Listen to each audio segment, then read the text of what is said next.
दोस्तों नमस्कार। मैं हूं राम कुमार राही। आप देख रहे हैं यूट्यूब चैनल सोशल राही। आज मैं जनपद झांसी में हूं। कल मेरा जब आना हुआ तो हमारे नीरज भाई से बात हुई और हमारे बीच में माननीय सम्माननीय परम आदरणीय परम श्रद्धेय जो नीरज भाई बैठे हुए बहुत अच्छे गायक हैं, जो शायद राष्ट्रीय स्तर के गायक हो चुके हैं। इन्हें कई प्रमाण पत्र मिले हैं। तो मेरा जब आना हुआ तो मेरे मन में एक विचार आया कि नीरज जी से मिला जाए और उनके माध्यम से अच्छे अच्छे लोगों की खोज की जाए। तो हमने कहा कि नीरज भाई, मैं झांसी आ चुका हूं, अगर समय आपके पास हो तो मुझे कुछ अच्छे लोगों से मिलवा दीजिएगा। आज मैं उस खोज में निकला हूं जिनके माध्यम से आप ऊंचाइयों तक पहुंचे, उन गुरु से मिलवाने का जरूर काम करें। तो हमारे नीरज भाई ने वादा किया कि राही जी, कोई बात नहीं, अभी मैं बाहर हूं और 1-2 घंटे के अंदर झांसी पहुंच जाऊंगा और जैसे मैं आता हूं मैं तुरंत अपने गुरु से मिलवाने का काम करूंगा। तो मेरा बड़ा सौभाग्य है। पहले तो केवल मैं नीरज भाई तक सीमित था। आज हमारे बीच में माननीय सम्माननीय परम आदरणीय परम श्रद्धेय मुन्ना मासूम जी बैठे हैं। बहुत अच्छे बुंदेलखंड के नहीं बल्कि पूरे भारत का के मैं कहूँगा, जो इन्होंने अपनी आवाज़ अपने सुर से लोगों का दिल जीतने का काम कर दिया। तो मैं बहुत आभार व्यक्त करता हूँ जो बहुमूल्य समय आपने सोशल राही को दिया, और साथ में आपको नमस्कार करता हूँ। सर, हमें पता है कि आप परिचय के मोहताज नहीं हैं, लेकिन मेरे दर्शकों ने कहीं ना कहीं नज़रें टिका रखी हैं कि राही जी आज कुछ नए लोगों से मुलाकात कराएंगे और ऐसे सवाल करेंगे जिससे कम से कम इन्हें जानकारी देने का काम करेगी। तो सर, मैं बहुत आभार व्यक्त करता हूँ जो आपने बहुमूल्य समय दिया। तो सबसे पहले तो आप अपना परिचय डिटेल से मेरे दर्शकों को दे दीजिएगा।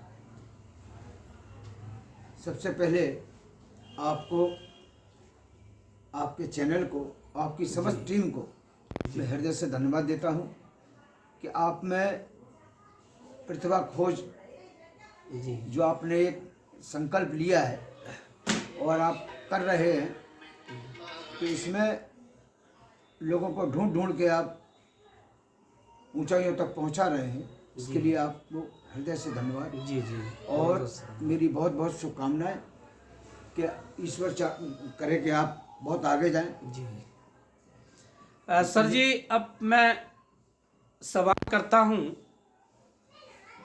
कि मुझे लग रहा है कि आपकी उम्र शायद गाने वाली नहीं है, लेकिन अभी भी आप बराबर उस संगीतमय लोगों को बनाने का काम कर रहे हैं, लोगों को शिक्षा देने का काम कर रहे हैं। तो मैं पूछना चाहूँगा कि एक जिस शौक होता है हर किसी का, तो आपका संघर्ष जो रहा जीवन का, और आपके अंदर कैसे एक जागृति आई कि मैं वो कलाकार बनूं जिससे कम से कम लाखों लोगों को स्टेज के माध्यम से समझाने का काम करूं। तो वो जीवन का सफर मुझे बता दीजिएगा। सबसे पहले मैं मुन्ना मासूम झांसी, और मैं टूटा फूटा लिखता भी हूँ, गाता तो हूँ, और ये शौक़ मुझे लगभग बचपन से ही 13 साल की उम्र से गाने का शौक़ लगा। जी जी जी और आज तक गा ही रहा हूँ। जी हाँ। और समय के हिसाब से बदलाव आता जा रहा है। आजकल नए नए लोग आ रहे हैं, तो वो इतना बदलाव है जो नहीं होने चाहिए वो है, क्या कर सकते हैं। जी तो समय था कि मैं जब संगीत का शौक़ लगा तो कुछ गुरुओं के पास मैं सीखने जाता था। वो लोग मुझे बहुत बुरी तरह भगा देते थे। जी भगा देते थे, कहते जाओ, बाजा खराब हो जाएगा, ये खराब हो जाएगा, वो खराब, जाइए आप घर जाइए, आप नहीं गा पाओगे। हाँ आप नहीं गा पाओ, कुछ नहीं कर सकते, जाओ। जी। तो अपना मन मार के भगे आते थे, लेकिन घर आके उसको संकल्प बना लेते थे कि अब हम वही करेंगे। और एक समय ऐसा आया कि जो हमें भगाते थे जी वो फिर हमसे पूछते थे जी कि मुन्ना भाई ये बड़ा कार्यक्रम आ गया है, इसको तुम ही संभाल सकते हो जी या तुम ही यहाँ बाजा बजा सकते हो। तो ऐसा भी दौर रहा, हालांकि वो तो स्वर्ग गए हैं। तभी तो सर कहा है कि मंजिल उन्हीं को मिलती है जिनके सपनों में जान होती जी है। मंजिल उन्हीं को मिलती है जिनके सपनों में जान होती है। उड़ान पंखों से नहीं, हौसलों से होती है। वाह वाह। आपने हौसला बुलंद किया और एक लाइन आपने खींच दी। जब लाइन खींच दी तो हमें लग रहा है कि अब वो लोग इसलिए बुलाने लगे कि कहीं ना कहीं उन्हें कमी महसूस होने लगी कि मुन्ना मासूम जब तक नहीं आएंगे तब तक मेरा प्रोग्राम सफल नहीं होगा। जी सर। तो आगे बोलो सर। जी सर। और फिर ये हुआ कि कभी मैंने अपने दिमाग में, या कभी हमारे गुरुजी थे लक्ष्मण मसा, ये लगा हुआ है फोटो बगल में, जी जी तो उन्होंने भी ये शिक्षा दी है। हम्म, दादा बद्री प्रसाद परदेशी जो बुंदेलखंड के किंग इस वक्त बुंदेली के, बहुत बढ़िया। उनके सानिध्य में भी मैं रहा हूँ, अभी भी रहता हूँ। हम्म, समय अनुसार जाता हूँ उनके पास, उनसे कुछ मिल जाता है। तो मैंने कभी ये नहीं सोचा कि जो कलाकार है, जैसे ढोलक मजीरे वाला है, सबसे छोटा होता है, जी जी जी होता है। तो मैंने उसको भी उतना ही सम्मान दिया जितना एक बड़े कलाकार को दिया जाता जी है। जी जी जी जी और एक ढोलक वाला है, ये आपकी मानता है। हाँ, मैंने उसको भी उतना ही सम्मान दिया। जी उसका कुछ मैं अंदर की बात बताऊं, उसका परिणाम भी मुझे भुगतना पड़ा। जी सच तो ये भी है, जी, जी, उसका जी। परिणाम मुझे भुगतना पड़ा, लेकिन चलो होता रहता है, कोई दिक्कत नहीं है। और जिसको अगर शौक देखा मैंने कि ये आदमी बढ़ सकता है, जी तो मैंने उसे अपना मंच दे के कि जाओ भैया, मैंने 2 गा लिए, अब तुम गाओ, अपनी पहचान बना लो। और जिसमें टैलेंट था इसमें, ये बैठा है, जी जी जी और ये बढ़ गया। नीरज भाई। हाँ, और ऐसे कई कलाकारों को दिया, लेकिन ये आगे निकल गया, सबसे आगे यही निकल गया। सर जी एक बहुत बड़ी बात है कि आपने नीरज भाई को इतनी ऊंचाइयों तक पहुंचाने का काम किया। कहीं ना कहीं रोजी रोटी आपने देने का काम किया, आर्थिक स्थिति में भी सुधार हुआ। मुझे पता है कि जो रोटी दे दे जी एक वो बहुत बड़ा काम कर सकता है। जी हम लोग यही नहीं कर पाते हैं कि केवल लोग बाग अपने जीवन को अपने व्यक्तिगत जीवन में लगा देते हैं। जी सर। अगर मैंने किसी के ऊपर नजर डाली और अपने स्तर का उसे समझ लिया, उसे स्तर का बनाने का काम किया, तो मुझे लगता है कहीं ना कहीं आप लोगों को अपने आप प्रधानता मिलती चली जाएगी। आगे बोले सर।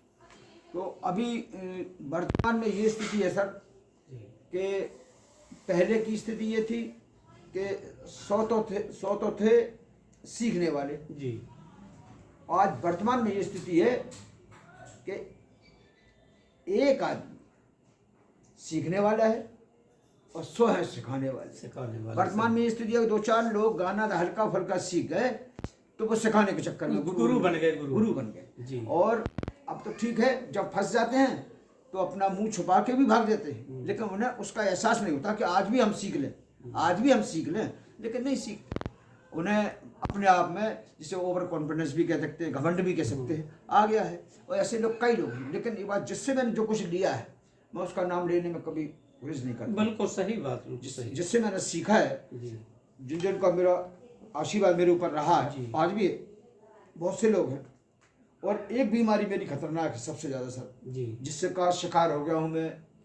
प्रशासन का भी हुआ शिकार, यहाँ के बड़े बड़े जो धनाढ़ कह सकते हो, कलाकारों में घुसे हैं, कलाकार नहीं हैं, जी और उनका भी शिकार हुआ हूँ। जी क्योंकि मैंने सच कह दिया, हम्म, प्रशासन के, सरकार के हिसाब से मैंने सच कह दिया तो उसका मुझे परिणाम भुगतना पड़ रहा। कोई नहीं पूछता मुझे, सच्चाई होता है। है सर एक गजल में नहीं कि सच कह देना ये हकीकत है, जी। कुछ लोग खफा हो जाएंगे जी ना, बिल्कुल। लोगों की भावनाएं बन जाती हैं। बिल्कुल। आजकल सच बर्दाश्त ही नहीं कर पा रहे हैं। सच बर्दाश्त नहीं। तो सर मैं वहाँ आता हूँ जहाँ आपके साथ में बहुत बड़े कलाकारों ने मंच साझा किया है।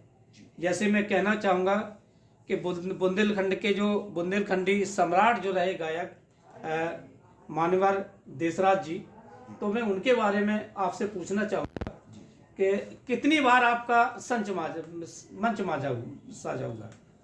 तो सम्मानीय स्वर्गीय दादा देसरा पटेल जी के साथ मैंने एक नहीं कई मंचों पे गाया, अनेकों मंचों पे गाया। दूसरी बात, मेरी रचनाओं को भी उनने गाया। मैं जब गाता था वो मुझे बहुत पसंद करते थे, बहुत प्यार करते थे अच्छा मुझे। अच्छा कि अच्छा, आपने रचना की हाँ हाँ तो उन्होंने गाया है? जी जी, मेरी रचनाओं को उनने गाया यशराज जी ने? जी, कि मुन्ना इसको तुम नहीं गाओ, उसको हम गाएंगे। ठीक है, मैं आप गा लो। हाँ। और वही क्रिया हुई दादा चंद्रभूषण पाठक जी। जी हाँ, तो ये गीत लिखा था बहुत पहले कि गोरी के गालन पे तिल कारो कारो, घूंघटा में उंगली दे करती इशारो। हाँ। तो वो गीत जैसे मैंने गा के दिखाया तो पाठक जी बोले कि मुन्ना भाई इसको तो हम गाएंगे, जी आप गा लो। फिर एक भजन था, करमगत लिखी टरे न टारे, जो कबीर साहब से? कबीर से रिलेटेड था, मतलब लिखा मैंने था। जी जी जी। तो कलर नहीं, वो तो हम गाएंगे, हमने आप गा लो। उनने गाया और हमें प्रसिद्धि हमें मिली। उनने गाया, मुझे सुकून मिला, कोई दिक्कत नहीं। हो सकता मैं उनसे अच्छा नहीं गा सकता था, लेकिन उन्होंने गाया तो मुझे अनेकों प्रोग्राम मैंने दादा चंद्रभूषण पाठक जी के साथ किए और उनके शिष्य रामकिशोर यादव मुखिया जी के साथ किए। अच्छा, अभी बीच में आपने चर्चा की थी जलू क्या नाम उनका, अनु जलोटा जी, और झांसी महोत्सव में जी स्टीयरिंग कमेटी का जज रहा हूँ। बहुत पहले के समय है, जब ये कुछ कमेटियाँ जो खुरापाती लोग अभी हैं, जी जो तब नहीं थे, तब की बात बता रहा हूँ। तो वहाँ अनुज जलोटा जी झांसी आए थे, जी। तो मैं उनसे मिला हूँ, उनके तो साथ सर बैठा जब हूँ। वो आए थे इतने जी। बड़े कलाकार, जी। जब आपकी उम्र क्या थी?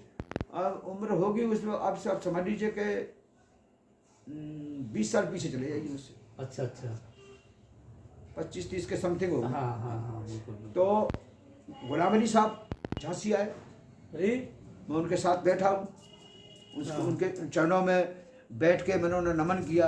मुझे इसी में गर्व है, क्या क्योंकि बात है सर। विश्व का जिसे गजल सम्राट कहा जा सकता है, बिल्कुल बिल्कुल सही है, बात है। उनके सानिध्य में मैं बैठा हूँ, ये मुझे बहुत खुशी की बात है। अनुप जलोटा जी के साथ भी बैठा हूँ मैं, और पर उन्होंने कुछ बातें ऐसी बताई। जी, तो सर जी आपने इतने बड़े बड़े कलाकारों के साथ मंच साझा किया, मुझे लग रहा है कि मुझे तो दर्शन भी नहीं हो पाए, और आपसे मुलाकात मेरी हुई हमारे नीरज भाई के द्वारा, तो मुझे बहुत अच्छा लगा। तो सर जी और क्या कहना चाहेंगे? हाँ, एक सवाल आपसे मैं करता हूँ। जी यहाँ के गीतों में मैंने एक चीज़ देखी है, जब भी मैं लोकगीत सुनता हूँ तो मुझे लग रहा है कि कहीं ना कहीं छायावादी गीत है वो, और उसका अर्थ कुछ और निकलता है, और जब गाया जाता है तो लोगों को करंट में लगता है कि यार गीत गंदा है। क्यों साहब जी, कभी कभार ऐसा भी होता है। आपकी बात यथार्थ सत्यता है, लेकिन क्या है कि ये नए नए लिखने वाले हैं जी। और क्या मैंने कहा है कि अभी आजकल 2-4 गीत सीख लिए, वो उस्ताद हो गए, ऐसे 2-4 लाने लिखने वाले भी कभी हो गए जी। तो क्या है कि वो अर्थ का ये नहीं देखते कि ज़्यादा अश्लीलता नहीं होनी चाहिए। मतलब ये गीत जा कहाँ रहा है। हाँ नहीं, अब उन्हें अर्थ बता दिया कि आम नहीं नींबू हाँ। है, तो उसको एक सेंटेंस मिला के नहीं चलते ये लोग। मर्यादित होना चाहिए, मर्यादा मतलब हो, लेकिन हल्का फुल्का तो ठीक है, हंसी मजाक हो, मतलब इतना होना चाहिए कि लोगों को केवल कॉमेडी लगे। हाँ, हाँ। और ज्यादा जैसे बच्चे भी बैठते हैं, बच्चियां भी बैठती हैं, हाँ। महिलाएं भी वो बैठती सारे हैं। लोग सुन सके। हाँ, अब पता चले कि जरूरी नहीं कि पति पत्नी बैठे हों साथ में, हाँ, ना भाई भी लेकर के आ सकता है। ये इससे बहुत बुंदेली बिगड़ती जा रही है। सच्चाई ये है, लोगों ने बिगाड़ने का बीड़ा उठा लिया है। उन लोगों से पुनः एक बार फिर निवेदन है कि भैया अच्छा गाओ, अच्छा बजाओ, कोई दिक्कत नहीं है, लोग सुनेंगे। तुमने गलत गा गा के, अब तुम गाते हो तो वो गलत ही फरमाइश करते हैं कि आपने वो फलाना भोजी को लेगा और भोजी के गा लो, फलाना दिखाना। बिल्कुल सही। तुम फरमाइश करते हैं क्योंकि तुमने गाया है। उसमें सुधार करने के लिए आप ही सोचो कि हम इसको कैसे बंद कर सकते हैं। मंच पे ही जाके कहो उनसे, क्योंकि मंच के मालिक तुम हो, मंच के मालिक आप हैं, तो आपको चाहिए कि पब्लिक को क्या देना है। अब तुम जो दोगे वही आपको मिलेगा, फिर मिलेगा, और वही आपके परिवार में जाएगा भाई, वो समाज में जाएगा। एक समय निश्चित होता है, जैसे हम दुकानदार हैं और दुकान खोल रहे हैं, और अगर हमने एक समय निश्चित कर दिया कि दुकान मेरी 10 बजे के पहले नहीं खुलेगी, जी, तो लोग 10 बजे के पहले आएंगे भी नहीं। जी, और उन्हें पता चल गया, जो तो 8 बजे दुकान खोल के बैठा था ना, तो लोग 8 बजे आएंगे। 8 बजे उसमें कोई अब समय वो नहीं। हम लोगों को एक टारगेट बनाना पड़ता है कि नहीं, मैं बोले वो गलत गीत नहीं गाऊंगा जी जो समाज में मैसेज गलत चला जाए। जी और हम लोग क्योंकि कि समाज सुधारक हैं, वो समाज सुधारने का हम लोगों का कर्तव्य है। अभी कुछ कल परसों ही मैंने कन्हैया कैसेट पे एक गीत गाया था हम्म, कि नैया मंजलो नन्ना आओ चौखलू भौजी गन्ना। आहो, तो लोगों ने कहा यार ये क्या है, हाँ, तो मैंने कि क्या नहीं है, गन्ना की स्थिति देखिए आप, तो गन्ना एक लकड़ी होती है, हाँ, उसमें 3 टेस्ट होते हैं, जी जी जी जी, नीचे कुछ होता है, बीच में कुछ होता है और लास्ट में कुछ लास्ट में कुछ और होता है। आज इंसान की जिंदगी यही है, आदमी की जिंदगी भी यही है। बहुत सही सर, बहुत आप सही। उसकी जिंदगी यही है कि वो गन्ना हो तिबन्ना आओ चौकलो भौजी गन्ना। गन्ना का मतलब ये हमारा उमरिया गन्ना जैसी, वो आप जैसे सोच लो वे है वैसी, और गन्ना हो तिबन्ना, एक गन्ने में 3 होते, सही टेस्ट होते हैं। तो इसलिए अब आदमी की सोचने की है, वो गंदा सोचता है तो उसके ऊपर है, क्या करें, बिल्कुल। मजबूरी ये है कि देखो उस चीज को हमने दर्शाया। नहीं, लेखक ने गीत से ही, गायक ने गीत से ही गाया है। जी जी अब लोग अर्थ कहाँ लगा रहे हैं, लेकिन हमें पता है कि आपसे होशियार नहीं हो सकते जी, हैं जी। सामने बैठे वाले लोग। जी, जी। तो लेकिन अब इस कम से कम अर्थ तो स्पष्ट कर देना चाहिए गायक को। अब हमने गाना गाया, उसके बाद हमने अब लगता है कि हाँ असली ज्यादा हो गया, तो हमने उसका अर्थ पहले खोल दिया, बहुत बढ़िया, अर्थ खोल दिया कि नहीं भाई देखो ये ऐसा नहीं ऐसा है, तब कहा नहीं हाँ ठीक है, वो भी संतुष्ट हो गया कि हाँ ये गीत गंदा नहीं है। जी। तो ये आजकल के नए कलाकार हैं उस चीज को संतुष्ट नहीं कर पाते पब्लिक को जी, जी, कि ये हमारा गीत सही है,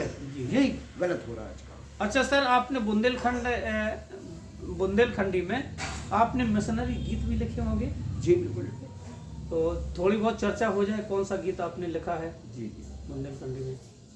भीम सा कोई दाता नहीं, भीमा सी माता महान, रमा सी कोई पत्नी नहीं, पिता सूबेदार समान। क्या बात है सर। अब ये बहुत पहले लिखा था मैंने, जी, आपने शायद मेरे इस शिष्य के माध्यम से सुने भी होंगे। तो अभी लिखा था मैंने एक, ले लो भीम का नाम, दलित तर जाओगे, हाँ। तर जाओगे, सर जी गाते हैं। कहते हैं ना। हाँ, तो गाते हैं। ये भीम भगवान है हमारे, लेकिन इन जगाने वालों को करें क्या, इन्हें तो गुलामी की आदत बन गई है। जी जी जी जी जी, नहीं उसमें मैं भी शामिल हूँ, मैं भी शामिल हूँ, लेकिन मैं उतना नहीं हूँ जितना तुम हो। जी, बदलाव लाना है, आप अपनी बात को कहना है, तो अगले तक जाके कैसे कहोगे वो आप ही निश्चित करो। सही बात। और अपनी बात रखने के लिए, अपनी पहचान बनाने के लिए अब कहाँ फंसे रहोगे, साहब बाबूजी बाबूजी बाबूजी के पास जाओ, अपनी पहचान बना के चलो, सर जी, मजबूत बन के चलो, तो बाबूजी आपको बगल में बैठा के बिल्कुल, आपको बिल्कुल। सम्मान करें। मैं कहना चाहूंगा कि ये शान ये शौकत ये ईमान ना होता, जी ये शान ये शौकत ये ईमान ना होता, तो इस देश में कोई किसी का मेहमान ना होता। वाह अरे खुशियां न मिलती हमें इस वतन में, वाह। यदि बाबा साहब ने संविधान लिखा ना होता। वाह, तो बहुत बढ़िया। सर जी, आप लोगों के बीच में आने से मुझे बहुत अच्छा लगा, जी और मुझे लग रहा है कि कहीं ना कहीं लोगों को जानकारी बहुत अच्छी मिल गई होगी आपके माध्यम से। आपने गीत गुनगुना करके ही बता और दिया है। नहीं नहीं, और ये बात जी। थोड़ा सा अब इस चर्चा आ गया जी है, जी जी, बिल्कुल तो मैं बिल्कुल। चाहता हूँ कि आज भी हम्म, इस सामाजिक स्तर से, सामाजिकता से लोग आज भी परेशान हैं, कलाकार भी परेशान हैं, जी बिल्कुल बिल्कुल। कलाकार भी परेशान हैं। देखा जाता है कि अगर वो मध्यम वर्ग का है तो चलो भाई बैठो, जबकि वो उससे ज़्यादा काम करके दिखा रहा, जी जी जी वो जी। सम्मान नहीं मिल रहा उसे, लेकिन करे क्या, करे क्या। अब उसको थोड़ी सी समझ आ जाए कि उनको अपनी ज़रूरत बताने के बाद, उसको अपनी ज़रूरत बता दे कि मैं तुम्हारे बिना, मेरे बिना तुम कुछ नहीं कर सकते, जी और फिर उसका पीछा छोड़ दे, जी वो तुम्हें सम्मान देने लगेगा। जी जी दिमाग की बात है, तुम अगर चाहो जी। तो अपनी पहचान बना कर उसका पीछा छोड़ दो, वो अपने आप तुम्हें सम्मान देगा, भैया भैया आओ, बिल्कुल बिल्कुल सम्मान देगा। अगर वो तुम्हें आदत भी बन गई कि गुरुदेव फलाना ठिकाना और दाऊद साहब जय तू भुगतो, कौन क्या भाई, करेगा। लिखा है कि करो ना काम ऐसे कि किसी का दिल टूट जाए। जी करो जी। ना काम ऐसा कि किसी का दिल टूट जाए, ठोकर दो ना ऐसी कि जिगर का जान टूट जाए। भीतर अम्बा हसरत लेके बैठी है वह दुनिया, करो ना बेरुखी इतनी कि जीवन का रसी उठ जाए। वाह, तो बड़े बड़े महापुरुषों ने बहुत अच्छी अच्छी चीज़ें लिख दी हैं, जी और हम लोग केवल एक ही चीज़ देख करके चलें कि हम अगर दुनिया में आए हैं तो कुछ करके जाएंगे। तो सर जी हमारे बीच में आपने तो बहुत कुछ कर लिया है, कर रहे हैं, और मैं समझता हूँ कि ऐसा अभी जिस स्तर से आप काम कर रहे हैं, आप बहुत अच्छा काम कर रहे हैं। दूसरी बात, लोगों को जगाने का एक तरह का काम कर रहे हैं, इसलिए मैं हृदय से जी आपका बहुत बहुत आभारी हूँ। बहुत बहुत धन्यवाद। आपकी समस्त टीम को, जी। आपके जो परिवार को दिन दूनी रात चौगुनी आपको तरक्की करें, जी, जी। यही मेरी दुआ है। आप सर जी आप लोगों ने नमस्कार बहुमूल्य सर। समय दोनों लोगों ने राम कुमार राय को दिया, सोशल राय यूट्यूब चैनल को, इसके लिए मैं बहुत आभार व्यक्त करता हूँ। जी। साथ में आप लोगों को बहुत बहुत धन्यवाद करता हूँ।